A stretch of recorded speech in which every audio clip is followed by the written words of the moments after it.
तो किस पॉइंट पे आके चीज़ें रुकेंगी? किस पॉइंट पे आके हम ये कह सकेंगे कि अब दिक्कतें नहीं हैं, अब प्रॉब्लम्स नहीं हैं, अब हम सॉल्व कर रहे हैं सब? किस पॉइंट पे आके इंसान छोटा होता है तो कुछ पढ़ाई-वढ़ाई की दिक्कत होती है, यहाँ मन नहीं लग रहा, वहाँ मन नहीं लग रहा। बड़ा होता है, 20 से 30 की उम्र में आता है, तो अलग टाइप की टेंशन है, जॉब में थोड़ा मैनेज कर रहा है, फिर शादी आ जाती है, बच्चे आ जाते हैं।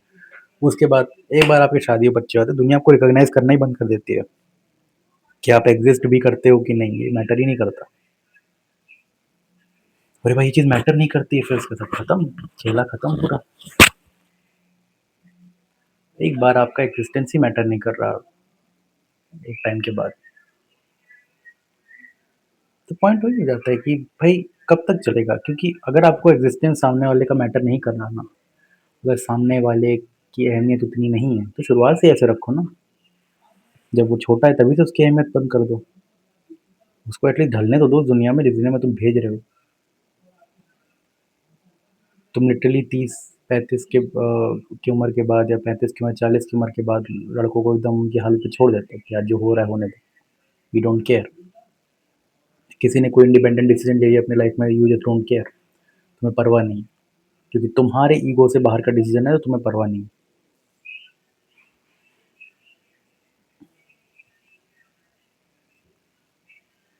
तो पॉइंट यही आ जाता है कि फिर अगर तुम्हें परवाह नहीं थी और तुम उस दुनिया में उसको भेज रहे हो जहाँ तुम्हें परवाह नहीं है, तो शुरुआत से ऐसे रखो ना। सामने वाले को पता चलने दो कौन अपना है कौन पराया है। अगर तुम अपने नहीं हो, अगर तुम सही टाइम पर टिक नहीं सकते साथ में, अगर तुम साथ नहीं रह सकते, अगर तुम मुश्किल वक्त में साथ नहीं रह सकते, अगर तुम किसी भी टाइम पे साथ नहीं रह सकते, तो पॉइंट क्या है तुम्हारा फिर? तुम फिर शुरुआत से ही साथ मत रहो। तुम क्यों फालतू में बाद में परेशान करते हो? अगर तुम एज ए पेरेंट भी हो, अगर आप पेरेंट हैं किसी के, और मान लीजिए आपके बच्चे ने कोई अलग डिसीजन ले लिया, कोई डिफरेंट डिसीजन ले लिया, ठीक, मान लो कल डिफरेंट कास्ट में शादी कर ली, या फिर शादी कहीं और कर ली, या फिर कल डिफरेंट रिलीजन में शादी कर ली, फिर ऐसा कुछ, उस वजह से आपने बात करना बंद कर दिया, तो शुरुआत से ही बात बंद किया करते। अगर आपसे नहीं जलता है अपोजिट ओपिनियन, तो शुरुआत से ही अपने आप को समझाओ ना कि आप नहीं हो किसी के साथ रहने लायक। आप क्यों अपने आप को एज अ ये दिखाते हो कि आप अपने हो, and then you try to go yourself away, vent yourself away. Point मेरा यही है कि in the end on level society लड़कों से जैसे करती है, लड़कियों ऐसे करती है, वो सेम ही है। ये सेम सफरिंग है जिस पे लेके जाती है। लड़कियां देख गई 21-22 की हो रही हैं, शादी करा दो, 25 की हो गई तो भाई बहुत लेट हो गया, तुरंत शादी करा दो, घर से निकालो, घर से दूर रखो। अब जब हो रहा है होने तो आई डोंट केयर, मुझे नहीं पता कौन है ये, दैट्स व्हाट है, मुझे नहीं पता कौन है ये। लड़कों के साथ है ये बात, जॉब लग गई, शादी करा दी, हमें मुझे नहीं पता कौन है ये। तुम्हें अगर उसी दुनिया में रखना है सामने वाले को कि मुझे नहीं पता कौन है ये, तुम्हें घर से दूर रखना ही था। तुम्हें अगर अपनी लड़की की शादी करा के अपने से घर से दूर रखना ही था, अपने से दूर रखना ही था, अपने से अलग रखना ही था तुम्हें शुरुआत से, तो शुरुआत से ही करते ना। तुम फिर 25 की उम्र में क्यों अलग से करना? तुम 25 की उम्र तक क्यों अटैच रखते हो उसको अपने आप से? 25 की उम्र तक तुम क्यों अपने आप से चिपका के रखते हो? क्यों as a parent role act करने की कोशिश करते हो कि मैं तो तुम्हारा अपना हूँ, मैं तो तुम्हारा भला चाहता हूँ? तो तुम सोच रहे हो माइंड में कि 25 की उम्र में मैं भगा दूंगा इसको घर से, 26 की उम्र में मैं शादी करा दूंगा इसकी, मैं घर नहीं रहेगी, हो गया, बहुत हो गया, बहुत देर हो गई, बहुत देर हो गई भाई, बहुत देर हो गई, 27 की हो गई, बहुत देर हो गई। अगर ये तुम्हारी सोच है कि तुम किसी को अपने आप से अटैच करते हो हद से ज़्यादा, कुछ भी हो, एज ए पेरेंट तुम कर रहे हो, एज ए गार्जियन तुम कर रहे हो, तो तुम किसी को अपने आप से अटैच करो, अचानक उसको बोलते हो कि ठीक है भाई, तुम तो पराया धन हो, तुम निकलो घर से बाहर। तुम क्या कर रहे हो सामने वाले के साथ? तुम्हारे घर में एक इंसान आया है, तुम्हारे घर में किसी ने जन्म लिया है, तुम उसको सिखाते हो कि मैं तुम्हारा अपना हूँ, और फिर तुम छोड़ देते हो।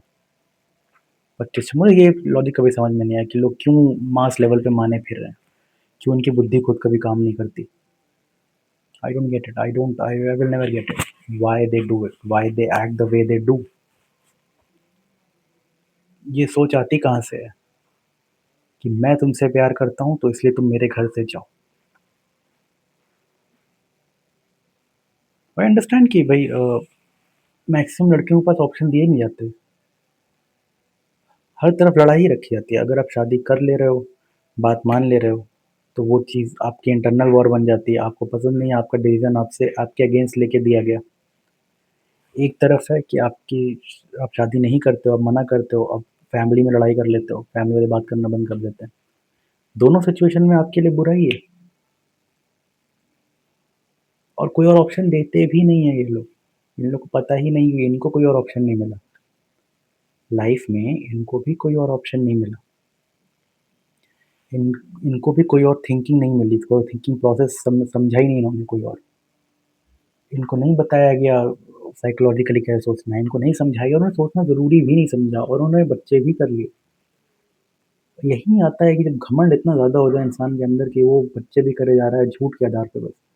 अगर मैं अगर आप नए पेरेंट हो, अगर आप करेंटली अभी आप पेरेंट हो, अगर आप मॉडर्न टाइम के पेरेंट हो, तो प्लीज़ यार मतलब अगर आपके यहाँ लड़की हुई है, तो एटलीस्ट उसको कभी एक बार भी ऐसा एहसास मत देने देना कि एक दिन घर छोड़ के जाना है ऐसा। ऐसा माइंडसेट रखना ही नहीं कि शादी करा के घर छोड़ना है। ऐसा माइंडसेट कभी मत रखना उसके दिमाग में।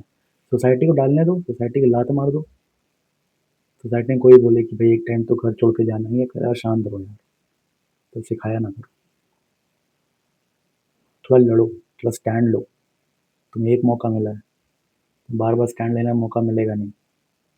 और एक बार तुम अगर स्टैंड नहीं लोगे, तुम अपने आप की लाइफ़ कमज़ोर बन के जियोगे, तो तुम्हारी कहीं इज़्ज़त नहीं है। तुम्हारे बच्चे भी इज़्ज़त नहीं करेंगे टाइम बाद।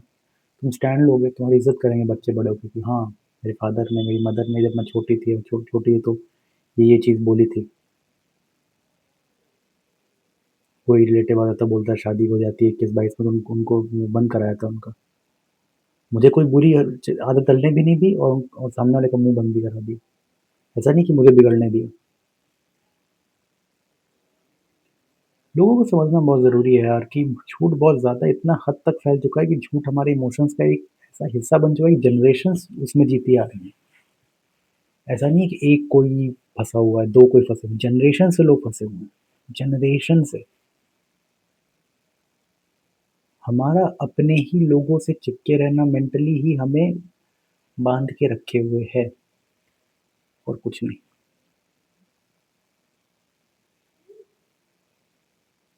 हमारी अपनी मेंटालिटी ही हमें बाँध के रखे हुए है लोगों से और हमें आगे नहीं बढ़ने देती।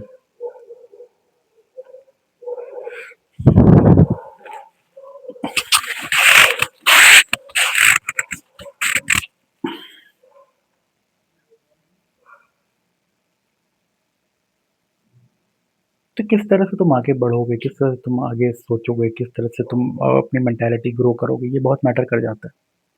ये बहुत ज़्यादा मैटर कर जाता है।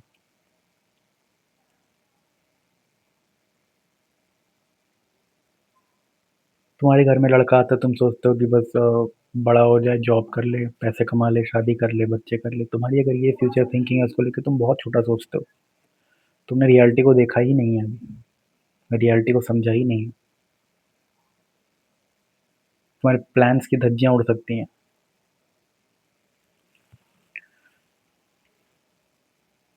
सबसे पहली बात, कोई भी बच्चा अगर आपके घर में पैदा होता है तो वो आपको सिखाने आया है, आप उसको सिखाने नहीं आए हो।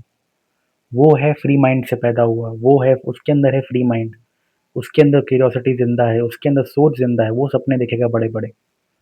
आपका काम है उसके सपनों के साथ जीना और एक नई शुरुआत करना अपने लाइफ में।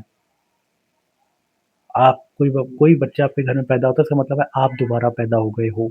आपने जन्म ले लिया दोबारा, आपका पुनर्जन्म हो गया है। आप अपने आप को दोबारा जी सकते हो। ये नहीं कि अपने नियम थोपो, पर तुम्हें भी पता है कि अपने ऊपर ओवर डिसिप्लिन डाल के, ज़्यादा एक्सपेक्टेशन डाल के तुम्हारा कोई भला हुआ नहीं है। अपने ऊपर ओवर एक्सपेक्टेशन, ओवर डिसिप्लिन डालने में तुम्हारा कोई भला नहीं हुआ। तुम्हें अच्छे से पता है। और क्योंकि तुमको ये पता है, इसी वजह से तुम सामने वाले को वो फ्रीडम दोगे और फ्रीडम के साथ-साथ डिसिप्लिन भी दोगे। ऐसा नहीं ओवर डिसिप्लिन दोगे। तुम उसको ह्यूमन साइकोलॉजी समझाओगे। तुम उसको उसकी क्यूरोसिटी को ज़िंदा रखोगे, तुम हर चीज़ ज़िंदा रखोगे उसके अंदर भी। नियम कानून थोपने से कोई फ़ायदा नहीं है, क्योंकि कहीं न कहीं वो नियम कानून तुम्हारे अगेंस्ट जाएँगे। इस नियम कानून में तुम्हारा फ़ायदा नहीं होगा, तुमसे तुम्हारे बच्चे का होगा क्या? हर बच हर बच्चा एक सच की एक गुहार लेके आता है साथ में, कि भाई मुझे सच जानना है, मुझे बताओ please, my parents tell me, please my sister tell me. सबसे यही होता है। आप अगर वो रिलेशन सच के साथ मेंटेन नहीं रखोगे तो आपके बच्चे का भी मेंटेन नहीं होगा। फिर टाइम के साथ वो अब्रॉड, आप घर पे बैठ पड़े हो, यही होगा। या फिर आप ओल्ड एज होम में पड़े हो, क्योंकि आपने रिलेशन ही नहीं रखा कि सच ही सच पे रखना ही नहीं है। मैं अपनी तरफ जितना ज़्यादा उसको अपने जितना चिपका के रखूँ, यही है मतलब। लड़कों से ज़्यादा ही चिपकूपना हो रहा है पेरेंट्स का, कि लड़कों के साथ बहुत ज़्यादा जुड़ के रहना है पेरेंट्स को, और लड़कियों से एकदम दूरी बना के रखता है कि भाई ये तो एक बार घर छोड़ के जाएगी, इसको दूर रखो। और ये जो एक बार ये तो कभी जाएगा नहीं, इसको और पास लेके आओ। दोनों से एक डिस्टेंस बना के रखनी है, लेकिन दोनों को पास भी रखना है। सोसाइटी की उतनी मत सुनो, सोसाइटी कोई परवाह नहीं करेगी। तुम मरोगे भाई, 4 लोग नहीं आएँगे देखने। देखने भी नहीं आएँगे 4 लोग। कोई कोई परवाह नहीं करेगा। किसी को परवाह नहीं होगी। वो ऐसे ही देख के चले जाएँगे, हाँ ठीक है, अच्छे थे, भला करते थे, सुबह-सुबह टहलने निकल जाया करते थे। अरे हाँ भाई साहब, दूसरे तीसरे दिन खत्म हो तुम, तुम्हारी मेमोरीज़ भी खत्म है। तुम क्यों इतना दूसरों को चिपका के रखते हो अपने आप से? अपने अंदर के बच्चे को क्यों मार रहे हो? क्यूरियोसिटी को क्यों मार रहे हो? पढ़ाना-लिखाना ठीक है, अच्छी बात है, बस सिर्फ पढ़ाना-लिखाना काफ़ी होता है क्या? काफ़ी नहीं है बॉस, एक लाइफ के लिए कुछ भी काफ़ी नहीं है। सच की एक गुहार है, सच को जानने की एक ज़रूरत है। अगर वो सच नहीं समझेंगे हम लोग, तो हमें हमारा कोई भला नहीं होना। अगर हम उस रियलिटी को नहीं समझेंगे, तो हमारा कोई भला नहीं होना। और अगर हम उस रियलिटी को नहीं देखेंगे, तो हमारा कोई भला नहीं होना। वो रियलिटी जाननी हमारे लिए बहुत ज़रूरी हो जाती है। उस रियलिटी को समझना हमारे लिए बहुत ज़रूरी हो जाता है। सच क्या है? कैसे हम अपना रिलेशन उस सच के अराउंड रखें जो हमारा भला करना चाहता है, ना कि हमारा बुरा? हम कैसे अपने हर रिलेशन को सच के आधार पे रखें, जहाँ पे किसी के अगेंस्ट कोई इनइक्वालिटी हो ही ना। उस सच को परवाह नहीं है किसकी किससे शादी होगी, उस सच को परवाह नहीं है कौन कितने बच्चे करेगा, उसको बायोलॉजी से कोई परवाह नहीं है आपकी। उसको सिर्फ़ आपकी साइकोलॉजी से परवाह है। उसको आपके सेक्सुअल लाइफ़ से कोई लेना-देना नहीं है। उसको आपकी पीपल प्लीज़िंग हैबिट से कोई लेना-देना नहीं है। उसको आपकी साइकोलॉजी, आपकी मेंटल हेल्थ की परवाह है। और सच इसलिए आता है लाइफ़ में कि आपकी साइकोलॉजी और आपकी मेंटल हेल्थ बेहतर बेहतर हो। आप अपने आप को उतने लेवल पे डिटैच कर सको, जहाँ पे आप एक लीडर के पॉइंट ऑफ व्यू से डिसीज़न लो, और दूसरों के इमोशंस में आके फँसो नहीं। आप ये चाहोगे अपने साथ। अपनों से जुड़े रहना ये अच्छी बात है। इतना मत जुड़े रहो कि तुम्हारे इमोशंस उन उनके इमोशंस और तुम्हारे इमोशंस इतने घुल-मिल जाएँ कि तुम्हारा अपना कोई इंडिविडुअलिटी बचे ही ना। तो उस लेवल तक डिटैच होना है जहाँ पे तुम लीड कर रहे हो, सामने वाला लीड नहीं कर रहा है तुमको। ना तो पॉइंट यही आता है कि what is the truth?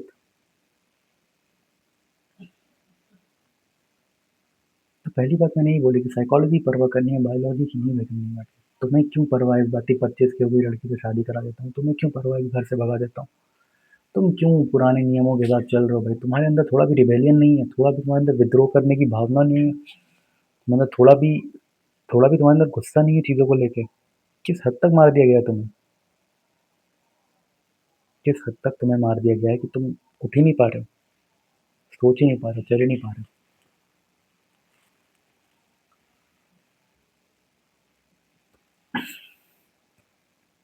Mentally you could be gone, you could be dead if you're not fighting for the truth. आपकी क्यूरियोसिटी को मार के ऐसा आपको गुलाम बना दिया जाएगा कि आपकी सारी की सारी रिबेलियन वाली जो नेचर है आपकी, सब खत्म हो जाएगी, सब खत्म हो जाएगा। आपका रिबेलियन ज़िंदा होना बहुत ज़रूरी हो जाता है लाइफ में। आप अगर रिबेल कर रहे हो लाइफ में, तो आप जीत रहे हो लाइफ में। अगर आप आगे बढ़ रहे हो लाइफ में, तो भी आप जीत रहे हो लाइफ में। अगर रिबेल नहीं करोगे, लड़ोगे नहीं, कोशिश नहीं करोगे आगे बढ़ने की, तो कोई फ़ायदा नहीं होता है। Rebellion is very important, like you can not have a life without a rebellion. Rebellion कैसे रखना है? रिबेलियन झुंड में नहीं रखना है, रिबेलियन आपके अकेले का होता है, आपके अकेले की लड़ाई है। प्रोटेस्ट आपके माइंड के अंदर चल रहा होता है। सोसाइटी के झूठ के अगेंस्ट जब आप प्रोटेस्ट करते हो तो वो प्रोटेस्ट रियल प्रोटेस्ट होता है। सोसाइटी के झूठ के अगेंस्ट जब आप खड़े होते हो तब वो प्रोटेस्ट रियल प्रोटेस्ट होता है, बाकी कोई प्रोटेस्ट रियल प्रोटेस्ट नहीं होता। झुंड में खड़े होके हाय हाय करते रहने को प्रोटेस्ट नहीं कहते। झुंड में खड़े रह के आई मीन किसी नेता को बोलो you go back, you go back. हाँ, अगर प्रोटेस्ट इन द सेंस आप, अगर आप सच के आधार पे कह रहे हो तो हाँ जुड़ो। अगर आप सच के साथ हो तो जुड़ो साथ में। तो मैंने अभी तक कोई ऐसा प्रोटेस्ट अपने लाइफ टाइम में, ऐसा बहुत बड़ा प्रोटेस्ट नहीं देखा जो सच के आधार पे, बहुत ज़्यादा नहीं देखे। हमेशा कुछ ना कुछ प्रोपागेंडा रहता है पीछे।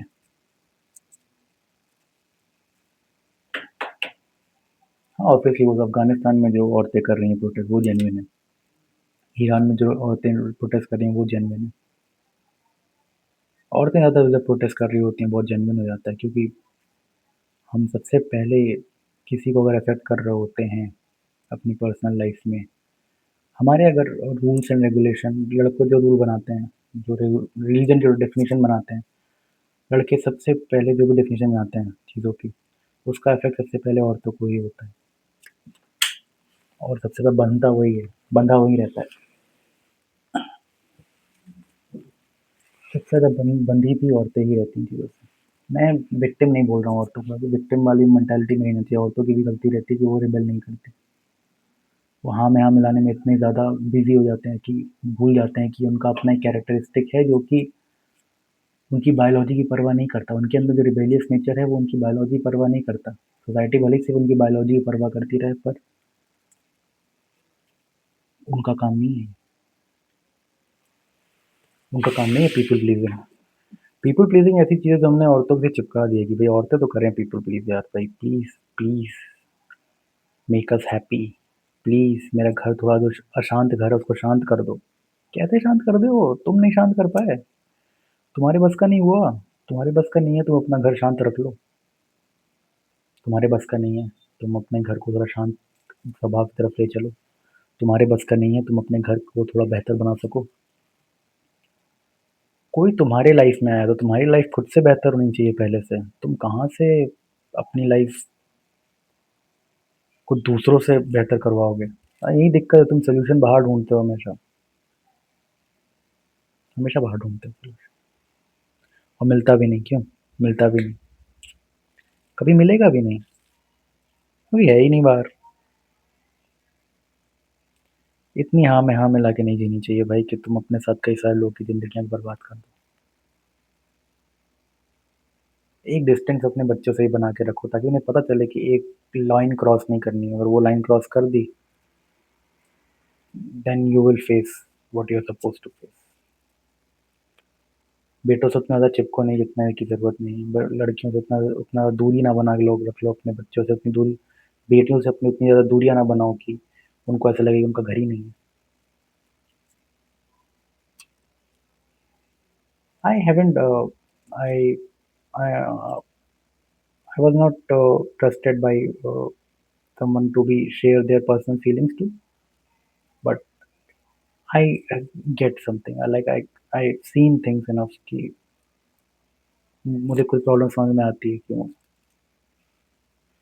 क्यों है वो फल इन द फर्स्ट प्लेस की। और बैठ के चीज़ों का मजाक तो नहीं बना सकता, बस वो प्रॉब्लम है तो अब एग्जिस्ट करती है। और तो उससे बहुत बुरा असर होता है क्योंकि सब कुछ जवाब ढूंढ रहा है यार। ऐसा नहीं है कि लड़के की कोई लाइफ फिगर आउट है। हम लोग, क्योंकि लड़कों ने, मैक्सिमम लड़कों ने औरतों से ज़्यादा खूबसूरत कुछ देखा नहीं है, तो वो लोग समझ के चलते हैं कि औरतों की लाइफ तो सेट है। वो मान के चलते हैं कि औरतों की लाइफ सेट है, पर उनके माइंड में भी वही क्यूरियोसिटी है जो लड़कों के दिमाग में, सेम क्यूरियोसिटी है। वो उनको भी सच जानना है, लड़कों को भी सच जानना है, लड़कियों को भी सच जानना है, सबको सच ही जानना है। क्योंकि सबको सच जानना है तो फिर सबकी प्रॉब्लम सेम हो गई ना बॉस। तुम क्यों जेंडर बेस्ड डिवाइड करो? कोई ट्रांसजेंडर भी है, कोई गे भी है, कोई लेस्बियन भी है, फर्क नहीं पड़ता, सबकी प्रॉब्लम सेम है boss. Everybody wants their curiosity to end, this curiosity. यहाँ की क्यूरियोसिटी जहाँ बंद हो गई, वहाँ पे हमारा शांति आएगी जीवन में। उसको शांति की बात कर रहा हूँ मैं, जो सच के साथ आती है, सच के इंट्रोडक्शन के साथ आती है। हम उस शांति के बारे में बात ही नहीं करते। हम मान के चलते हैं, हमने पिक्चरों में देख रखा है कि रिश्ते कैसे चलते हैं, तो हमें पता है कि रिश्ते कैसे चलते हैं। पिक्चरों ने दिखा दिया। हमें भले भगवान के बारे में कुछ ना पता हो, लेकिन हमने एक सीरियल देख रखा है रामायण का, तो हमें श्री राम के बारे में सब कुछ पता है। ऑब्वियस सी बात है। नहीं यार, नहीं पता है हमें भगवान के बारे में, कोई आइडिया नहीं है हमें। हमें पढ़ना पड़ेगा भगवान के बारे में, हमें समझना पड़ेगा, उनकी उनकी लिखी हुई बातें समझनी पड़ेंगी, तब जाके समझ में आएगा भगवान कौन है। जब तक सीरियल्स पे निर्भर रहते रहेंगे भगवान की अंडरस्टैंडिंग को लेके, तुम्हारी अपनी अंडरस्टैंडिंग भगवान को लेके बहुत छोटी हो जाती है, बहुत न्यूनतम हो जाती है, ना के बराबर हो जाती है, उसकी कोई वैल्यू नहीं है, कोई वैल्यू नहीं।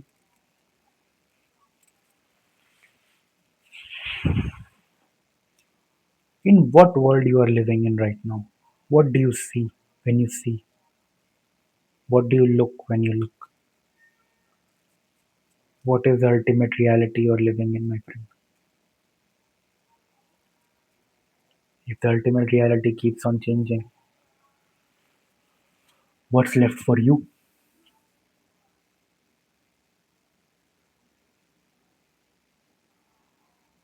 क्योंकि अगर अल्टीमेट रियलिटी ही बदल रही है, तो रियलिटी है क्या फिर? 5 साल पहले अपनी सोच देखो, 5 साल अभी अपनी सोच देखो, बहुत ज़्यादा बदलाव है कि नहीं? अच्छी बात नहीं है इतना बदलाव। इतना बदलाव होना अच्छी बात नहीं है, अपनी मासूमियत बचा के रखना अच्छी बात है। अगर आप बदल रहे हो, बहुत ज़्यादा आप गुस्से वाले हो रहे हो, तो उसे एडल्टिंग नहीं कहेंगे। एडल्टिंग मत कहो उसको, चीज़ों को एडल्टिंग मत बोला करो। मॉडर्न टर्म्स मत अपनाओ। डिवोल्यूशन को एडल्टिंग मत बोलो। अगर तुम समय के साथ तुम्हारी काइंडनेस, तुम्हारी ह्यूमैनिटी कम हो रही है, तो उसे एडल्टिंग मत बोलो। It's not a smart decision to be that way. Society has snatched something from your own mind, from your own personality, and it's laughing right now. We are supposed to rebel against this. We are going to be we are going to be rebellious against this, and we are going to fight together. That is the only way to keep on going. चलो, जब 22 minute हो गया, फिर बाद में बात करते हैं इस बारे में। ठीक है, बाय।